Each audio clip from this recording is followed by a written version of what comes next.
Can you see by the dawn's early light what so proudly we hailed at the twilight's last gleaming, whose broad stripes and bright stars through the perilous fight, oh, the ramparts we watched were so gallantly streaming, and the rocket track, the bombs bursting in air, gave proof through the night that our flag was still there.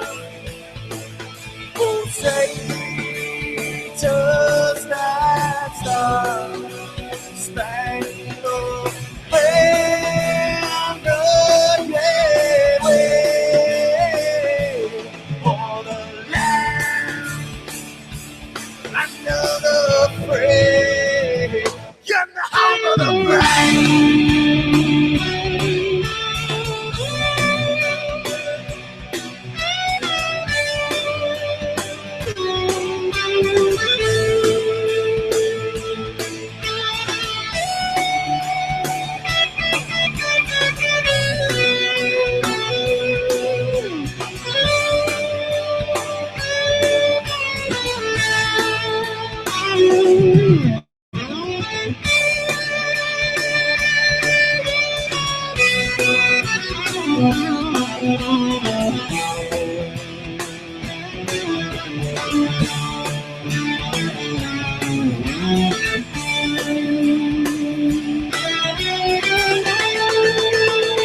Because we are the brave. Yes, we are the brave. We'll fight here in name, the name of the brave. We are the U.S. of A. For those unaware, that flag is still there. It's our future to save. Stand of the brave, the U.S. of A. Oh, say, does that star-spangled banner yet wave for the land under the frame, and the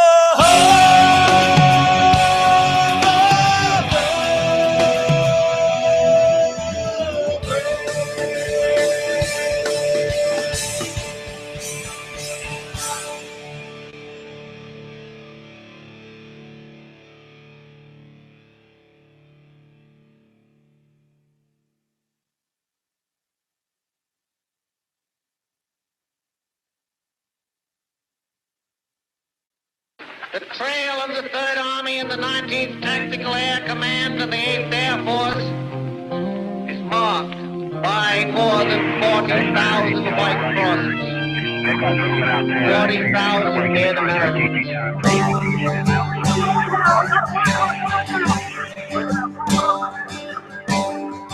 We were young and soldiers called to dedicate our lives in the name of God and country.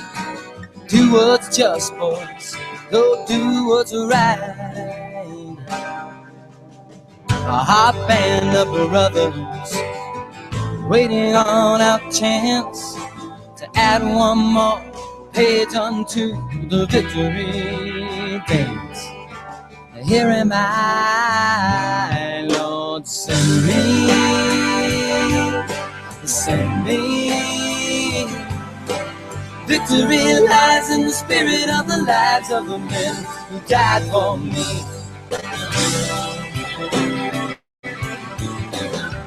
Then I heard the voice of the Lord saying, whom shall I send, and who will go for us? And I said, Here am I. Send me.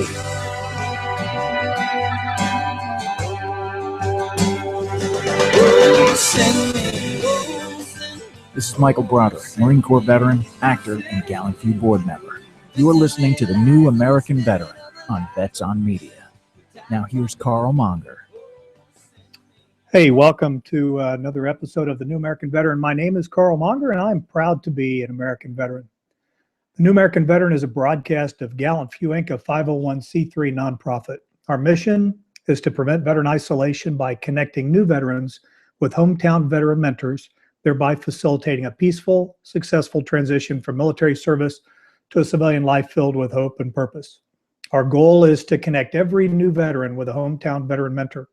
And we do this by creating and supporting a nationwide network of successfully transitioned veterans that engage locally with new veterans with the same military background, now going through their own transition. We believe this will prevent veteran unemployment, homelessness, and suicide.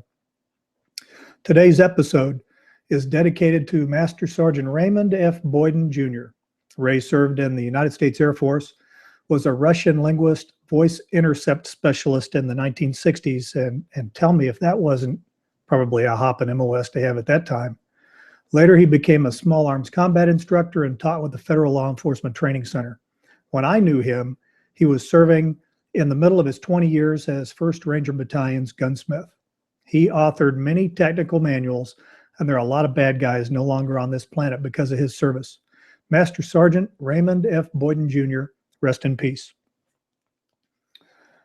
Today's episode sponsor is Article 15 Clothing. If you haven't been to article15clothing.com, go check them out. If you haven't seen any of Matt Best's videos, you need to Google Article 15 Clothing video and Matt Best and video, and you're going to see some of the funniest stuff on the planet. If you're easily offended, you might want to just be careful where you play the videos, because some of them might be a little bit offensive, but they're all just hilarious. We really appreciate their support. They're wonderful sponsors of ours. Quote for today by Sheldon B. Kopp. I said this quote last week, and I'm going to repeat it again because it's a good one. All of the truly important battles are waged within the self. All of the truly important battles are waged within the self. We believe that there are some ways that you can win those battles with yourself, which Kopp says are the most important battles that you'll ever face. And when you think about the ones that truly win over or destroy your life, they're battles that you have with yourself. Gallant Few is putting together the 5 points of the STAR.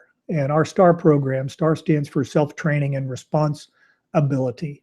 When you take that word responsibility and you split it in half, you have the ability to choose your response. And every one of us can do it. Every one of us does it on a daily basis. If you've ever said something to somebody else because you were just ticked off at what you thought that they did, and then you found out they did something completely different and you felt like a total doof, total dummy, that's an example of your ability to respond. Because if you chose to be angry at that person, even though your anger was misplaced and they didn't even do what you said or what you thought that they had done. So you chose to be angry with them, which means you chose your response to them in anger. As soon as you found out you were wrong, your response changed to one of embarrassment, and you probably asked for forgiveness and said that you were sorry. Circumstances didn't change. Nothing that person said or did changed. It's all entirely within you. So how do you capture the ability within your mind to control your response? And part of it is by using some imagery techniques and some other things that help you move the images in your mind, or that help you focus your mind in a different direction. A real easy and simple one is driving down the road, somebody slams on their brakes in front of you, and it makes you angry because you think they're driving like a complete ass. And it makes you want to tailgate, it makes you want to flash your brights at them, it makes you want to pull up next to them and maybe wave a finger at them in greeting. And before you do any of that stuff, if you think, maybe that's a guy that is having chest pains and he's trying to get to the hospital, or maybe that's somebody's mom that's up there in the car in front of me. Maybe it's my mom in the car in front of me. If it was your mom in the car in front of you, would you respond differently? So mentally, put your mom in the driver's seat of that car, and your behavior, your response to that will change. Nothing else has changed externally to you. Absolutely not one thing has changed. So it is an incredibly powerful technique, and it's one that we are talking through with some of the training that we're doing. I started to talk a minute ago about the 5 points of the STAR: emotional fitness, physical fitness, financial fitness, professional fitness, and social fitness. Those are the 5 points of the STAR that we're focused on. And as we develop our training programs and round out our content for that, I hope that you will engage with us and help where you need some assistance from the STAR program. We want to give you that assistance. If you're able to jump in and help us assist other veterans, we want you to come and do that too. All right, I'm going to take a chance here, and I'm going to go back out to my real player, because last week I had such a wonderful experience that I kind of swore I would never use real player again. But I don't think I have that option. So let's do a quick station ID, and then let's see if it'll play my video. This is Aaron Childress with Chili Off the Grid, Dish Network, channel 266, Tuesday nights at 8:30 p.m. Central. And you're listening to the New American Veteran on Vets on Media.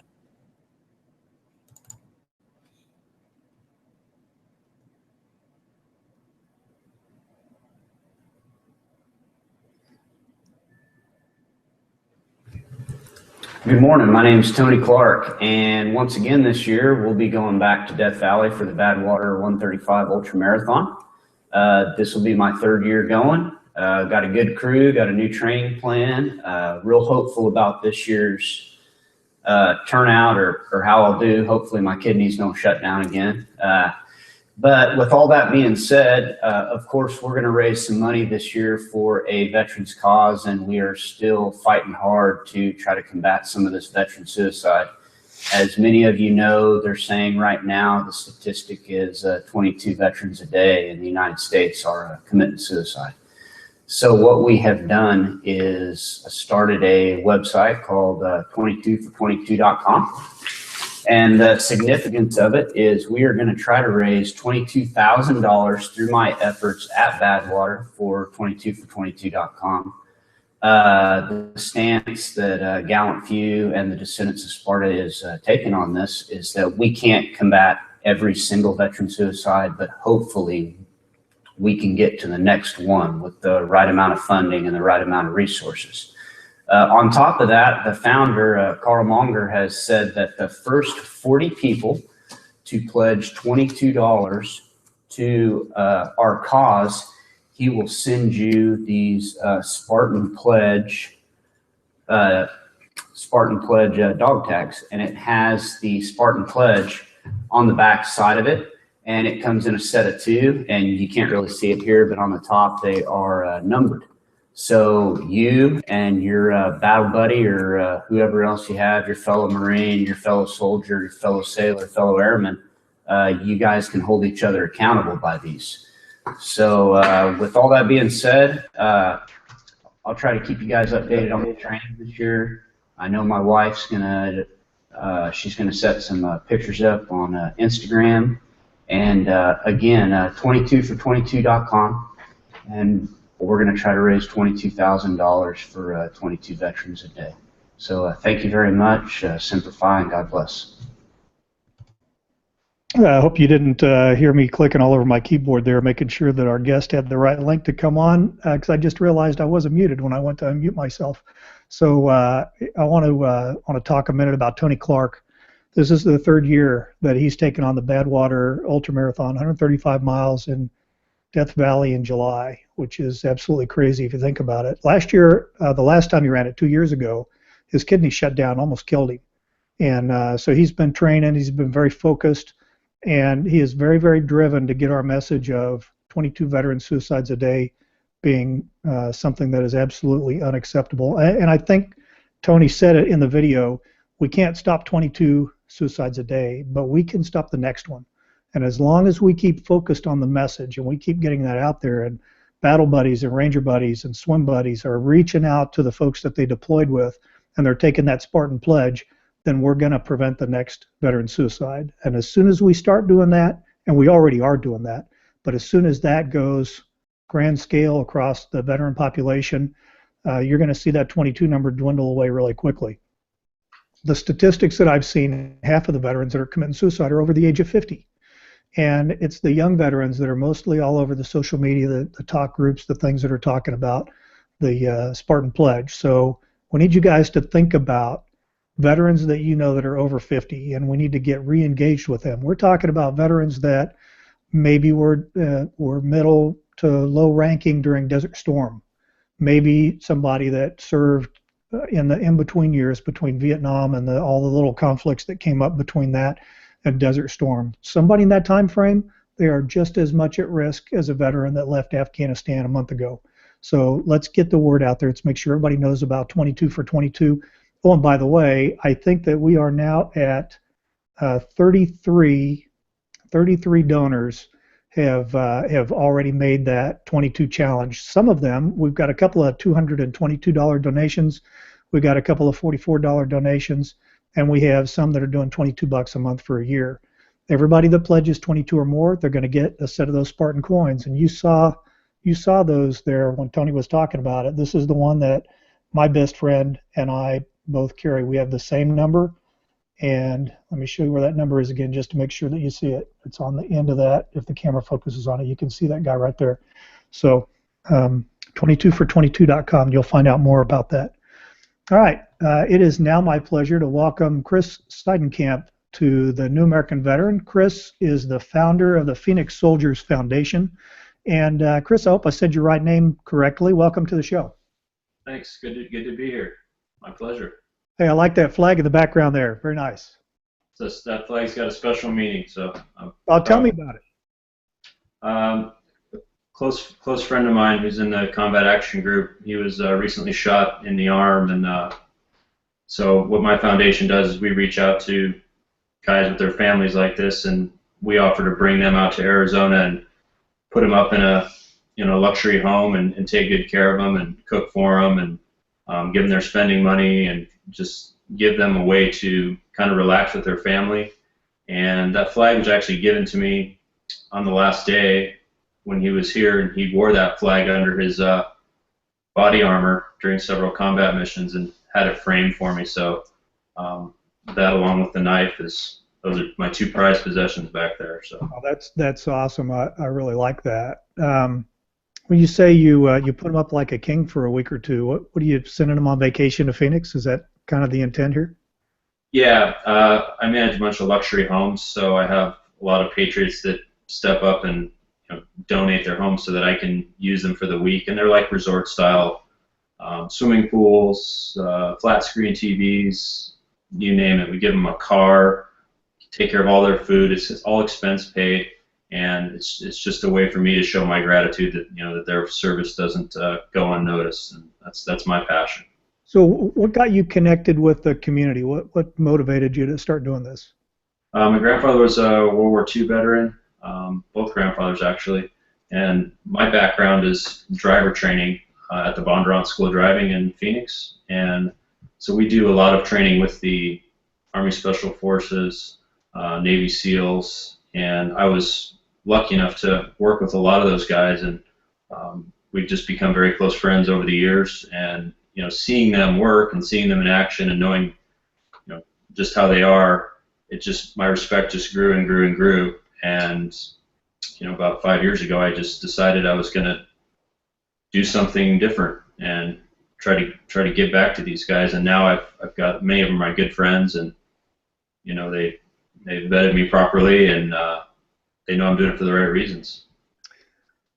You sent me a link that I can't rebroadcast here. I'll include the link to the news piece when I archive the show. But it's a veteran that, if I remember right hand amputee. I don't remember if he had his right leg or not. A beautiful wife, little daughter who's just, man, how cute is she? And this news story talks about what you did for this veteran family. You talk a little bit about that?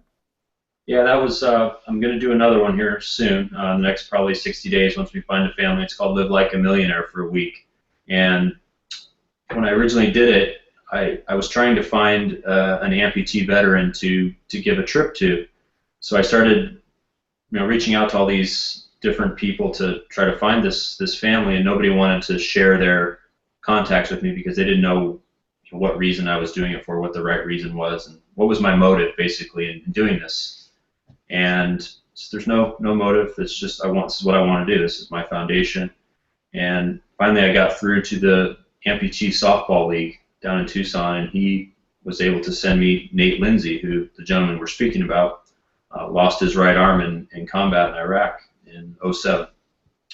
And so I reached out to his wife first as a kind of a surprise, told her what I was going to do, and brought them up to Phoenix and put him in a huge home. And we took him fishing and gave him a chef for a week and took him out to dinner and just made it a special time for him and his family.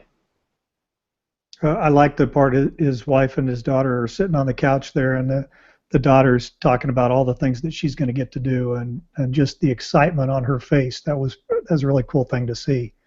Have you ever thought about approaching any other communities that wealthy area like Dallas or Los Angeles, or are there any other communities you think would be interested in doing something like this?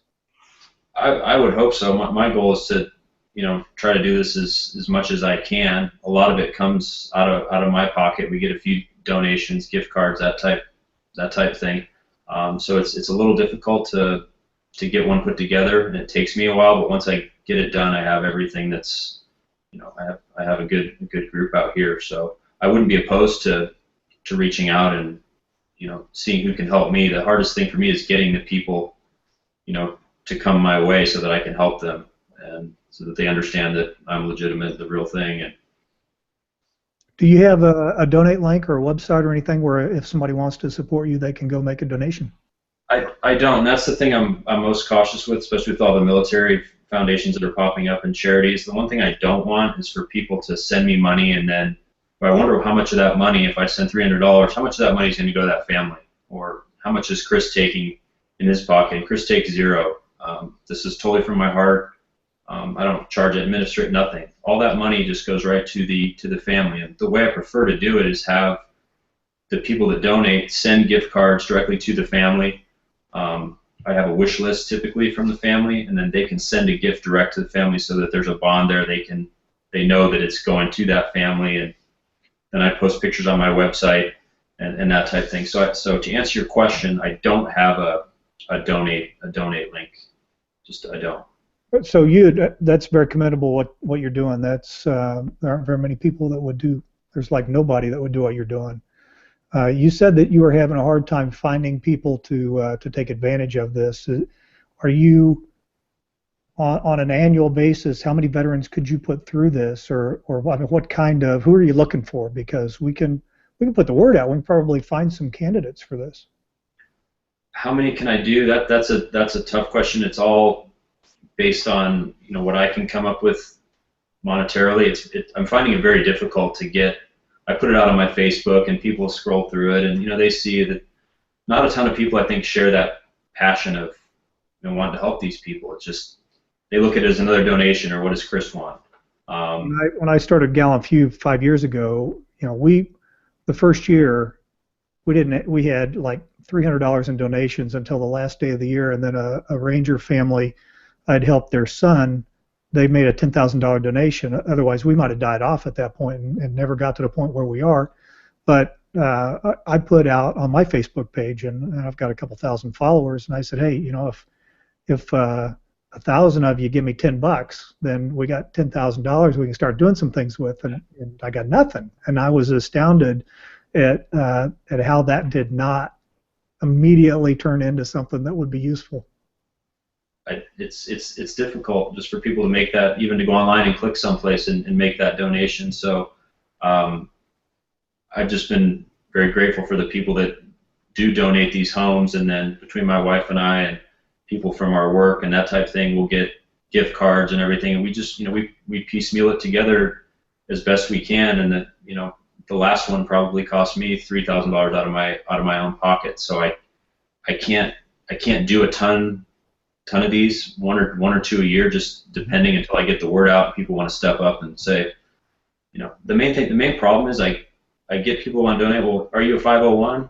because I want the tax deduction. I said, I don't want your donation if the only reason you're donating is for a tax deduction. That's not what this is about, and that's why I'm not a 501. Just, I don't want the question of where the money's going. I just want to keep it grassroots, and when I do help a family, I want to knock it out of the park.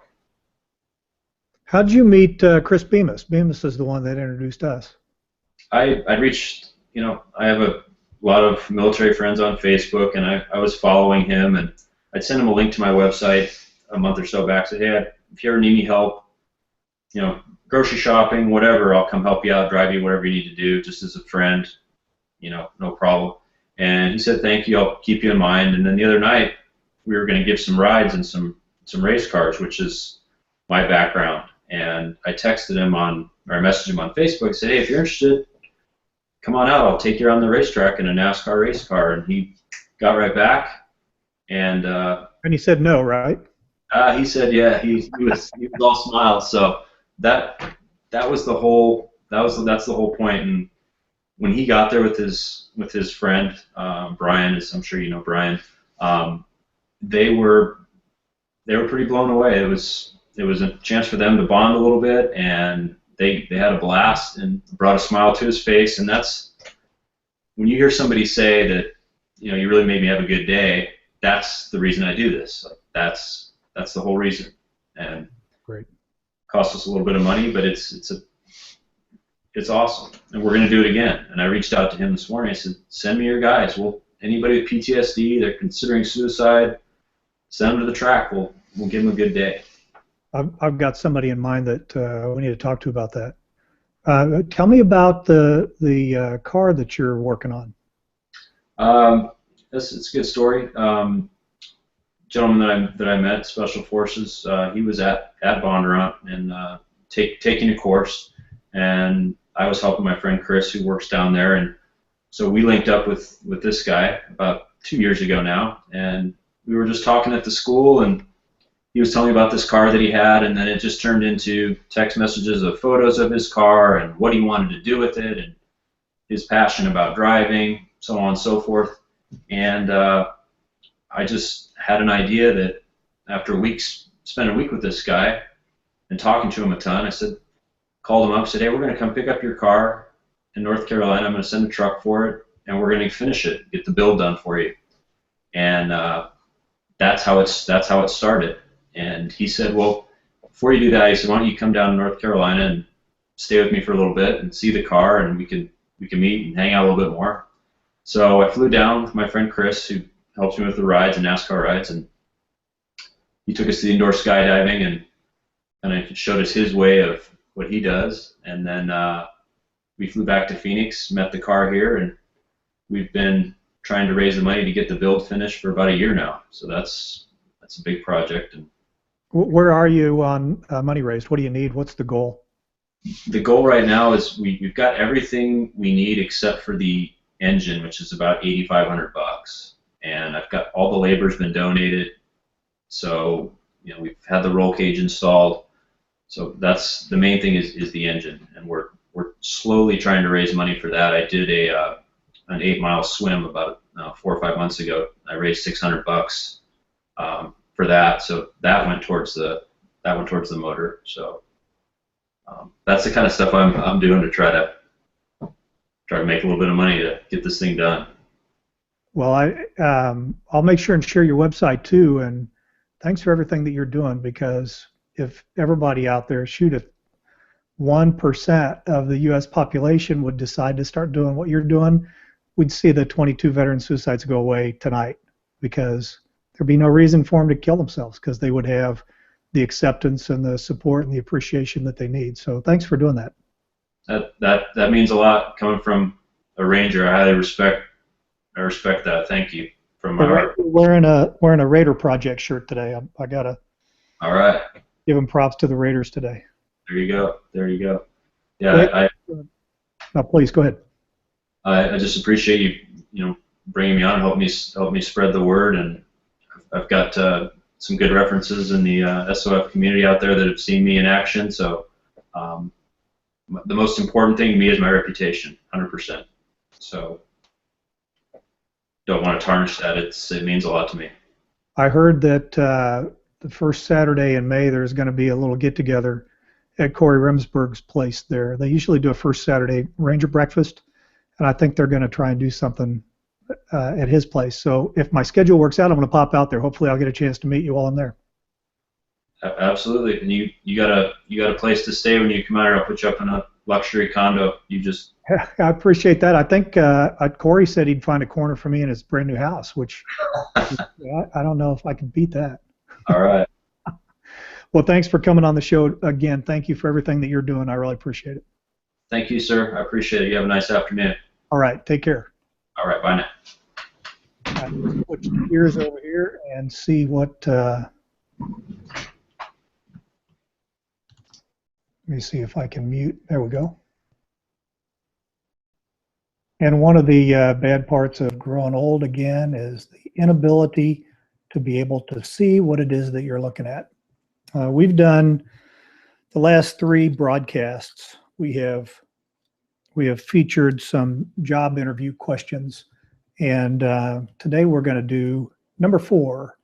And this is U.S. Army veteran Michael Mayer, and his blog is yourcareerquest.blogspot.cz, as in Charlie Zulu, because he's actually physically located over in Europe where he does his work. So here, enjoy this set of pointers from him.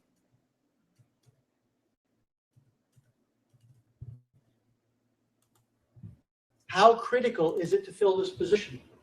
As a recruiter, I ask, how long has the position been open? Okay, 6 months. What's it costing the company to leave that position open? Because you've got it being covered by other people in other positions, which is taking them away from their jobs. So that's going to impact the bottom line. How much money are you losing with this position being open? Might not be relevant, might be. You might learn a lot. What is the urgency? Talked about that.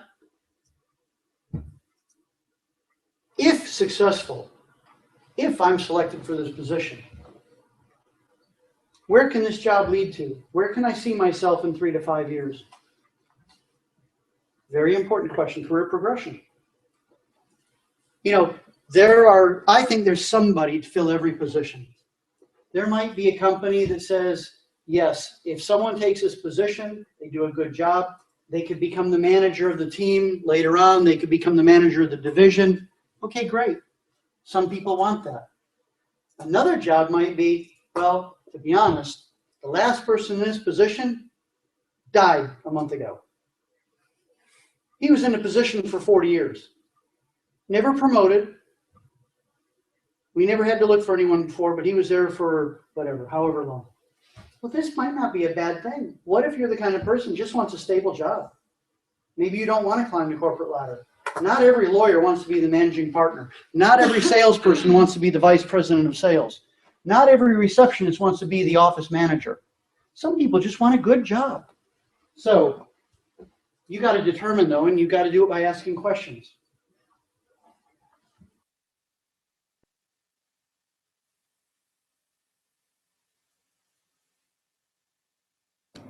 As we go forward, we want to be able to turn some of his pointers into little interesting little vignettes, so that you can use those pointers and it will help you on your job hunt. A word about job hunt. Over the last week, I've had several folks that have reached out to me and said, hey, we want to help rewrite veterans' resumes. And while producing a good resume is important, to me, it is significantly more important to have a network that connects you with that job. And then the resume comes in kind of as an afterthought. There is a company based out of Dallas, Texas that we've partnered with, and the company is called jackalopejobs.com. And together we have put the website up that's gallantfew.jackalopejobs.com, or you can type GF, like Golf Foxtrot, gf.jackalopejobs.com. And you'll go to a website where there's a little video that gives an overview of the site. And what Jackalope does that's totally different than any other company out there that I've seen is they're able to go into your social media network, LinkedIn and Facebook, and match that against jobs that you've identified through a job search engine. And it comes back and it tells you who in your network is connected, who that you're connected with is connected with the job that you've identified of interest. So let's say you want to work for IBM in Atlanta, and you have no idea that somebody that you served with 2 years ago and you're friends with on Facebook, they work, or maybe they used to work at IBM in Atlanta. And Jackalope Jobs will find that, will highlight that and show that to you. We actually had a veteran recently that went through the Jackalope job process and found out that one of their relatives worked at the company where they wanted to go to work. And they were able to use their relative to get them into the door at that company. We had another situation where a veteran, while he was still on active duty, he and his bride went down to the Bahamas or something on leave. And they're laying on a beach, and they made some friends with another couple that was hanging out there, and another military member and his spouse. And so they became friends on Facebook and LinkedIn. Now, a year and a half later, veteran's doing a job search. He identifies a job, runs it through Jackalope. Jackalope says, hey, you're connected to this person on LinkedIn. And it was the spouse of the soldier that they'd met when they were in the Bahamas on vacation. Now, tell me, what other job search tool that's out there can do that? And when you have somebody that's on the inside of that company, particularly somebody that is either connected with the veteran community or is a veteran themselves, they're going to be able to advocate for that veteran that's looking for a job better than anybody else. Well, better than any resume is going to do. So that's what we try to do. We try to do that through tools like Jackalope Jobs. We try to create relationships. We try to identify, I've talked about it before, the threads of all of our separate service come together in one big interconnected web that can help every other veteran out there identify job opportunities. As I said at the beginning of the show, if our Gallant Few's main purpose is to help veterans achieve a civilian life filled with purpose and hope. Because if you don't have a purpose in what you do, then you don't have hope. And if you don't have hope, what do you get to live for? Everything that was good in your life is behind you. And that's not true. It's absolutely not the case. I could talk about that all day long, but let me tell you, the Navy SEALs have a saying that says the only easy day was yesterday. I would tell you that there's a parallel to that says that tomorrow has the potential to be wonderful. And if you're not here to find out, then you'll never know. So thanks for joining Gallant Few's New American Veteran. Let me jump over to the end of each show. I play taps, and I think it's a wonderful way to close the show, but it also is something that has been extremely emotional to me every time that I hear taps, because I've attended a lot of military funerals, and I've heard taps play for veterans, including my dad. And it's just, in my opinion, it's the only way to end a show. So again, thanks for listening to the New American Veteran.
Thank you for listening to Gallant Few's The New American Veteran. Special thanks to Michael Broderick, Kenny Thomas, Tim Abel, Jim O'Farrell and Madison Rising for permission to use their audio recordings on this broadcast. That rendition of Taps is a public domain recording created by a soldier or employee of the United States government and as such is not subject to copyright protection. This has been a production of Gallant Few's The New American Veteran, a proud member of the Vets on Media Global Network, all rights reserved. Learn more at www.gallantfew.org.